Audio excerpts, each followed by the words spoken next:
So we're going to wrap it up, and we're going to talk about those of you who went on Reloaded. So we're really at the big, we're still up north, and now we're just coming down to Jerusalem. And what I wanted to do was to really, in this series, give you like a recap and a more in-depth look at what were the most important ideas that we covered. If you have a group of young people from Manhattan who are lucky enough to go on a subsidized trip, you're going to give them information. It better be relevant. It should be pertinent to their lives. And that's why we covered basic things like, does life have a purpose? What is the guidance system of how we obtain that purpose? When do we obtain that purpose? Some pretty important basic things. So we covered that life does have a purpose. That's the why. What? It's to grow. How? We have an inheritance of clarity that we call Torah that guides us as how we grow. When? Who has time?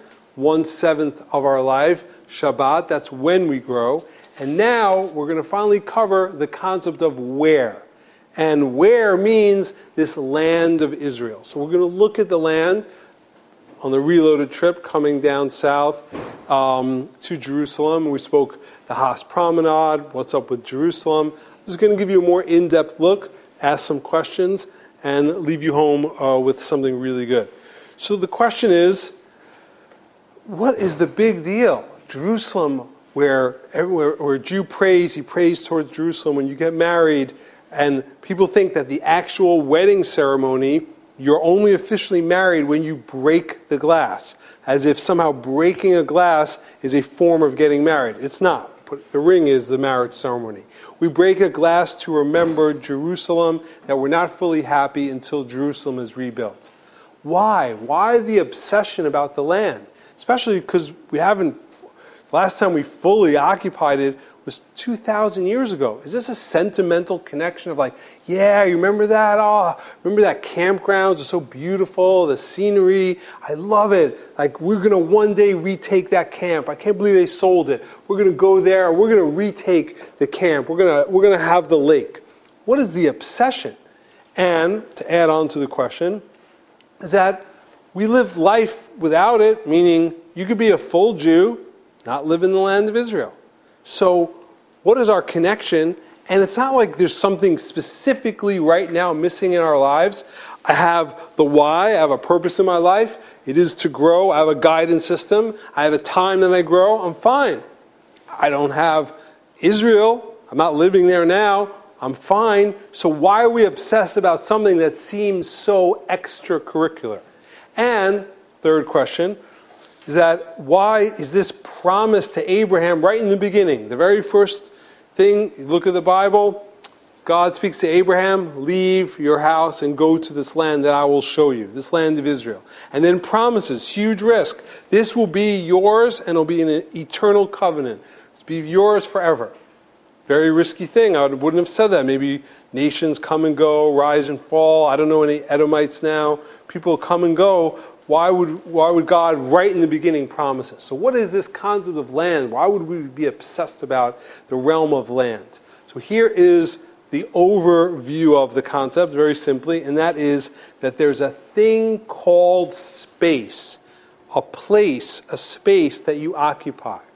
Now, most importantly, there's physical space, and there's also a dimension of space in consciousness. Meaning, just like you have a physical space, and it comes with certain things.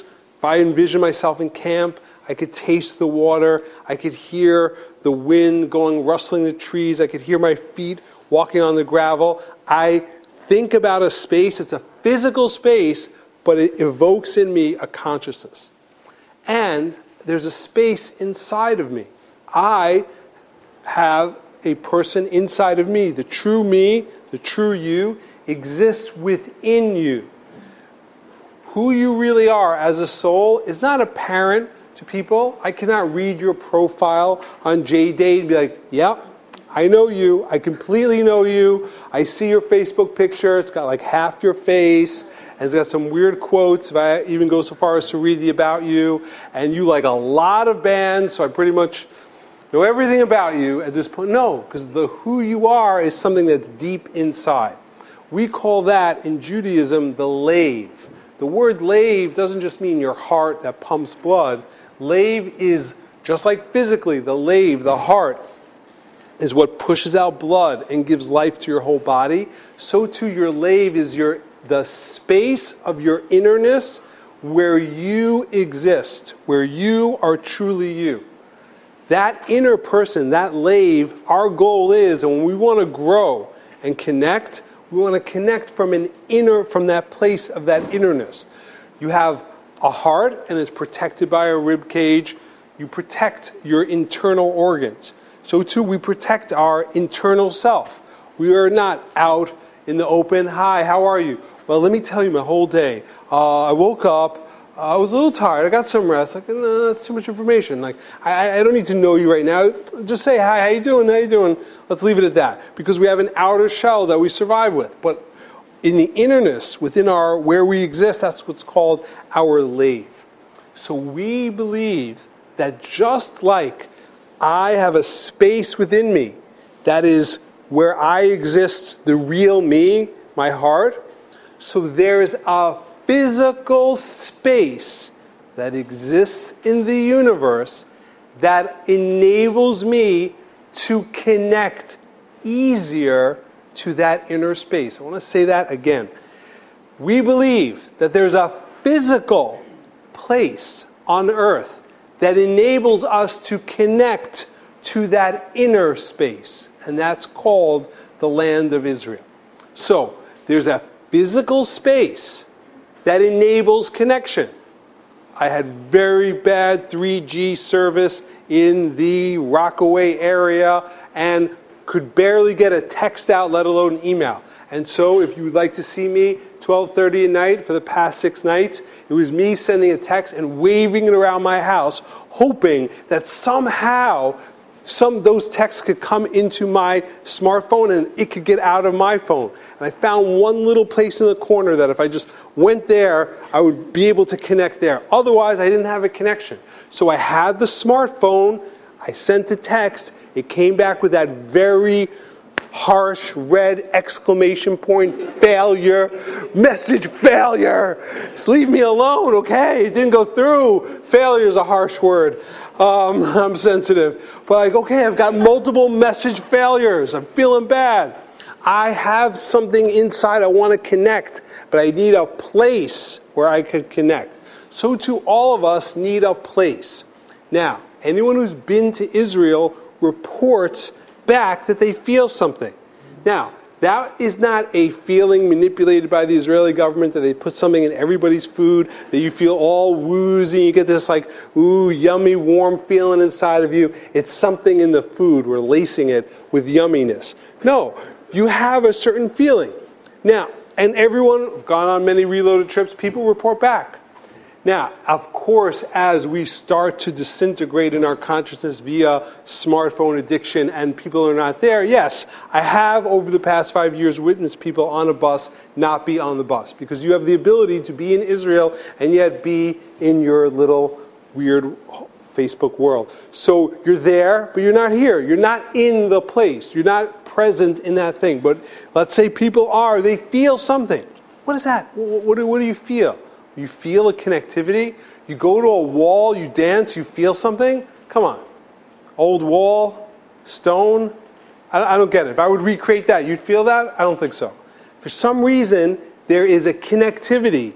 There's a cell zone in that area that doesn't just make us feel good as if nitrous oxide is penetrating throughout the air, like we're just Israelis, those smart Jews are just pumping in nitrous so that we love that area, so we keep coming back. So it's worth it for them to waste all the money on the nitrous because we keep coming back and we eventually support tourism, so they're going to just keep pumping the nitrous, feeling good, like an Atlantic City oxygen trick. No, really, it's not going on. I've looked around for the tanks. They're not there. Can I get a little closer to that tank? It's not a nitrous tank. What's going on is that there's a place called the Land of Israel that enables connectivity from within. It's a place that connects from within. The Land of Israel is called the lave of the world, the heart of the world. Why? Because it's the place from which all energy emanates. It's the place where you can be in the heart zone. Let me say that again. It's a place where you can be in the zone of heart, meaning once in a while you are able to have your mind be cleared, be still, and you could hear yourself think. There's a physical place that exists in the world that enables that connectivity. That's called the land of Israel. And right from the beginning, with Abraham, comes not just that there's a purpose, not that the world, just that the world is one, but that there's a zone, a place that you can connect to that innerness, that you can connect. And that's why we mentioned that Jerusalem is the heart of the land, and the heart of Jerusalem is the temple. And what's the temple? It's a place of prayer. Prayer, an English word that I do not relate to, simply means inner connection. You cannot, as we mentioned, you cannot put your head on the kotel and do a status update at the same time. That would be insincere. It would be fake. Oh my gosh, I'm at the kotel, guys, right now. Look at me. Guys, can you take a picture? Here, I'm here now. I'm crying. I really feel emotional. I'm praying for my grandmother. You can't do that. You have to be present in the moment to have that moment. The concept of prayer is from the heart, without words. You're connecting to a reality. So when we look at Jerusalem, wherever we pray towards Jerusalem. L'shana haba b'Yerushalayim, next year in Jerusalem. That even at a wedding, we think about Jerusalem. Why are we obsessed about this? We're obsessed about a place of clarity. That's the obsession. Not a land grab, not a thing of like, oh, this is I got it, I called it first. No, I was here first, so you went away. I called it. Like, when do you call shotgun? At what point can you call shotgun, like hours beforehand, or does the car need to be in sight? Is there a law book of shotgun? Like, meaning, I'm waking up in the morning, I know we're going to go for a car ride around 12. Can I be like, yo, shotgun, does that work? I don't know. Do you have to be walking towards a car to actually declare it? So is this a shotgun issue in a figurative sense? Like, oh, no, we were first. Yeah, you were here, but you left. Okay, so now it's mine. I'm playing with it. Like, what is this, a kindergarten fight? No, the concept is there's a place in the universe. It's a place of connectivity. Why is it so central? Because we yearn for that place. When somebody moves to Israel, it's called, they make aliyah. Aliyah means to go up. Here's the most important phrase I can tell you tonight. Going up is going in. To go up, to elevate, to spiritually elevate yourself means you go in.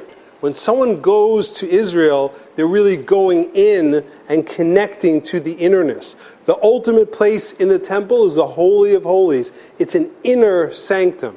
Going up is really going in. And the yearning of the Jewish people is not a xenophobic, oh, this land is my land. It's not a conquering issue. It's an issue of we, in order to fulfill purpose, we need to have a map, directions, GPS, Torah. We need to have time, Shabbat, and we need to have a place, and that's the land of Israel. So our connection to that land never left. That's the reality, and that's why we mentioned that the word Jerusalem comes from the word, it's a smash up of the word Yara Shalem. Yara means to be conscious, to have awesome consciousness. Shalem, whole. Where do you have whole consciousness? In the center. If I could speak to you when you are at your centered, when you're centered, then I'm going to get to know you because you're fully conscious in your center. In your lave, when you have that moment where you are connected to who you are on the inside, you on the inside is fully conscious. Jerusalem is called a place of full consciousness. So the L'shana haba b'Yerushalayim is not about a time zone moving issue. It's an issue of L'shana haba next year. I want to be in a place of clarity. I want to be in a place of total consciousness. I want to be there. So literally, physically, I want to be there with all the Jewish people, not just conceptually. And spiritually, I want to be there. You could be in Jerusalem and be in the city. You could be in the city and be in Jerusalem. You are where your consciousness is. So we yearn to go back because that's the place of consciousness. So that's the big deal. Now, as an important Google Earth Out message is that if you were to read the Bible and say, oh, God promises the land of Israel to the Jewish people forever. Like, that's a very risky promise, and yet we see that this never goes away. And we also see, reading, keeping up with the times, is that it's not just today, this week, Israel is the center of all world attention, Syria, Iran, Gaza, Egypt, Arab Spring. It's not just this year. It was last year, and it was last decade, and it was a decade before, and it was 50 years ago and 70 years ago that the obsession of the world was on the Jews. If you were to read the New York Times, you would say, well, what's the biggest country? What's one of the most populous places in the world? I would say it's Israel. What nation is driving billions of people crazy? Nation of Israel. How many Jews exist in the entire world? Maybe 14 million in the entire world. There are not even 6 million Jews in the land of Israel. There are over 1 billion Arab people that surround it. One little peaceful democratic nation makes everybody crazy. One little small capital, Jerusalem, has been conquered and reconquered 44 times in the past 2,000 years. The world is obsessed. There is a magnetic energy in the land of Israel that is an undeniable thing. For us as Jews, when you go there, you connect. And if you just take world history, forget everything I said about Shabbat, everything about Torah, everything about purpose, everything about happiness, and you just simply look at the world from a historical standpoint, you would conclude, along with me, there is something up with the Jews. Forget about accomplishments. Forget about light unto the nation. There's something historically up with the Jews if you have a tiny nation that is promised that will live eternally and be connected to the land of Israel. And despite all attempts of destruction, not only do they survive, but they thrive and they are a light unto the nation in this miracle zone. History proves it. And that's the ultimate concept there. Let's just push pause. Any questions on that? You go. Clarity of the people that live there don't know any different. I think for all of us, when we go there, we feel that difference. So if you're born there, it's not different. It's just kind of what it is. But I think if you would leave, you probably would feel a difference. But I think the concept is you could, at any point, even if you're physically located there, you could lose your connection at any moment. Meaning, I don't think it's an automatic plug-in. There's no... Every phone needs to be recharged, especially if you have a 4GS, and I think you could live there and forget about it. But if you are there and you remind yourself to appreciate it, then you could click in with a clarity that cannot be repeated. We could do the whole same Reloaded trip in Switzerland. I could give all the same classes. We could go to the same booze cruise or do whatever, and it would not be the same. You would know that you're not in Israel. Can't be repeated. I don't know if there's a Birthright France. I'm not sure. If people are like, yo, you're French, let's go back. We'll go to Paris. Be awesome. We'll get in a read in French. And and we'll sing Salam in French. It doesn't work that way. There's something up with Israel. And I think, as I mentioned earlier, there are no proofs. But if you're a student of science, you realize, in a physics sense, Big Bang, something up with the world. If you're a student of psychology, there's got to be meaning in life. And if you're a student of history, there's obviously something up with the Jews in their contributions to the world, and definitely something up with the land of Israel. This has nothing to do with politics. All due respect to those who are into politics, some of my best friends are into politics. It has nothing to do with that. It has to do with, why are we connected to this land? Oh, it's a space where we are able to connect from within. Let me get the Lego piece going. 2 Lego pieces need to connect together. You want to be lave-ish, heart-ish, from within-ish. You need a place that it facilitates that. You cannot meditate on the one train. Doesn't happen. It's a local, too many doors opening and closing. You need a proper space to connect. So too, to connect from within, we need the land of Israel. We yearn for it. You could live there and party hard and not connect at all. But if you know this, you could connect in. Any other questions on that? So shouldn't we be, aren't we then, if God wanted us to be in the land of Israel, shouldn't we all just be in the land of Israel? And how come we didn't, like how come then we're all spread out all across the world? And there's only the 5 or barely 6 million. Are there. And this gets into point. I've been to Israel now close to 30 times. No matter what, wherever I go, I am stopped by one guy who does the "when are you moving here" speech to me. I don't know how they find me. They must have me on some tracking zone. They're like, okay, he's over there going to the falafel shop. Let's get him. When are you moving? Oh, no, sorry, that was Indian. I only have one alternate accent, which I think just falls into Indian. Big Russell Peters fan. He's like, Russell Peters like, we know we talk that way. You don't need to tell us. He's like, yeah, when are you moving? However you say it in Israeli. I'm like, yeah, okay, I'm living in America now. So here's the thing: is that ultimately, yeah, that's the eventual goal. You have to also be able to make a living. Some of you might have heard that from your parents. And but I think the concept is that's our yearning. That is our ultimate goal. But here's the two things. Here are the two miracle, let's say, 3-pointer concepts. Or, second, did you send me that? Did you film the Super Bowl last year of the victory at your house? No, somebody did. Now, somebody sent me a great video of like, okay, everyone thought that it was like 10 seconds on the clock. Oh, no, New York, we weren't going to win. Oh, all of a sudden, boom, woo, victory, like, comes out. Here's the same thing.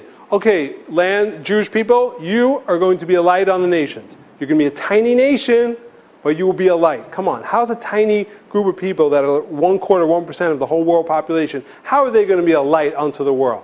But that's the miracle thing of like, even though it still comes, even though we were, I think according to statistics, basically 90% of the Jewish people throughout the centuries have been wiped out. And yet, if without persecution, we would be hundreds of millions of people. And yet we're only 13 to 14 million people. And yet we have a huge influence on the world. So that dichotomy of being small and persecuted, it brings out the light. The darkness, having been in darkness for 6 days, you have a candle, it lights up a whole room. When you have darkness, you don't think it's going to happen, then it happens. That's a miracle. Same thing, I think, with the land of Israel. Meaning, it makes no sense for us to be a nation because we've been in all these different places all this time. But how much more of a 3-pointer is it at the buzzer when these people are in Iran, these people are in Morocco, these people are in Poland, these people are in America, and yet at the end, it all comes together. It shows the miracle part. So I think just like Mount Sinai, which we mentioned before, if it was just a natural experience that 3 million people happened to have heard the same thing, then why was it never repeated? Had to have been that it was not a natural experience. It has to be that God plays his hand in history.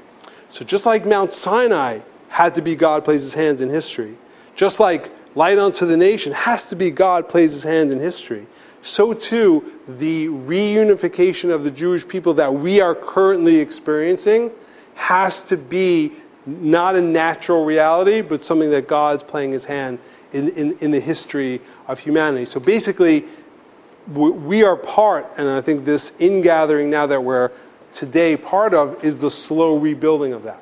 So what's our ultimate goal? I think to move, but in a prudent manner. But as opposed to the guy in the falafel store where you got to drop everything and go.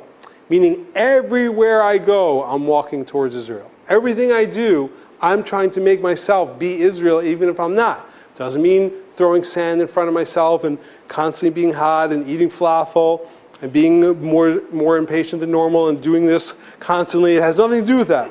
I'm trying to always be in Israel because I'm trying to make aliyah. I'm trying to go up spiritually by going within on an inner sense. So I think that's the goal. But the goal is, we should all be there and make plans. Not in a, what they did to me in Hebrew school, which is like a terrorizing sense, to be like, they're going to kill us all, okay? Go to Israel because they're going to just kill us. They're all just Nazis.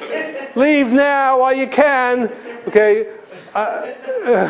Yeah, I do believe history repeats itself. I'm not an idiot, but you're not getting me on paranoia. That is an anti-motivator. It's not because, no, we're all, yeah, you're friendly now. Okay, we'll see what happens. Just take some food with you just in case he gets deported.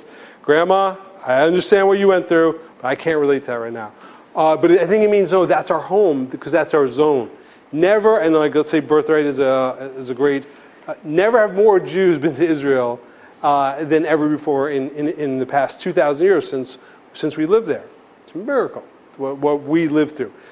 Well, God makes it that one person is going to pay for 300,000 people that never would have gone to Israel to go. Makes absolutely no sense. Can't be like, well, yeah, logically the Jews are philanthropic and they eventually just pay for 10-day trips for free for young people between the ages of 18 and 27 to go there.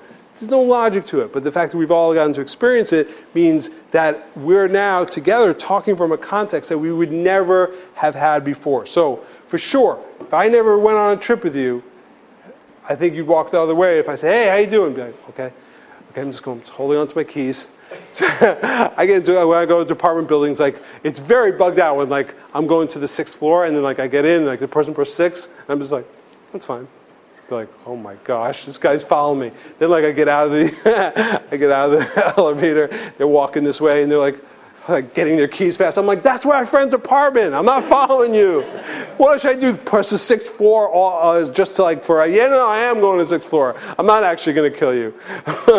I'd push it, but it's just too dirty. So the concept is, if we never met on a trip, I don't think we'd be able to talk. And if we met on a trip in Switzerland, it would be nice, but there would be no connectivity. Anybody that has any memory in their brain remembers a moment of clickage, a moment of where they felt a connection between themselves, their center, to the center of the universe. And that is, for us, that's a place. So putting it all into perspective in this series, in Rewind, we mentioned why. Why is there a world? There's a purpose. What is that purpose? It's to grow. How? We have a roadmap called Torah. When? That's called Shabbat. And where? That's the land of Israel. Either physically the land of Israel, or I'm headed towards Israel, I'm going to Israel, or I'm living now in a state of Israel. All of us are place dependent. Humans, getting back to hurricanes, humans are place dependent. Oh man, I can't believe we live here. Oh, crazy hurricanes are coming. Okay, so I should live in California, then they have earthquakes. So in Florida, they got the same stuff. The Midwest, really, really cold. Like everywhere you go, there's weather. Weather is an unavoidable thing. It's like it gets hot in the summer, cold in the winter. That's part of life. So just like you can't avoid weather, you can't avoid physical space, and we're all influenced by that reality. Israel is a place of connectivity. It's not an issue of xenophobia, national pride. It's an issue of we, the Jewish people, we can't live without the Torah, because then we're just cultural. We don't have a purpose and a mission and a guidance, and we can't live without being in a place. And that place, that's ultimately Israel. We've survived these years in all these various places because we know that our epicenter is unified. We're one nation towards one ultimate goal. The end.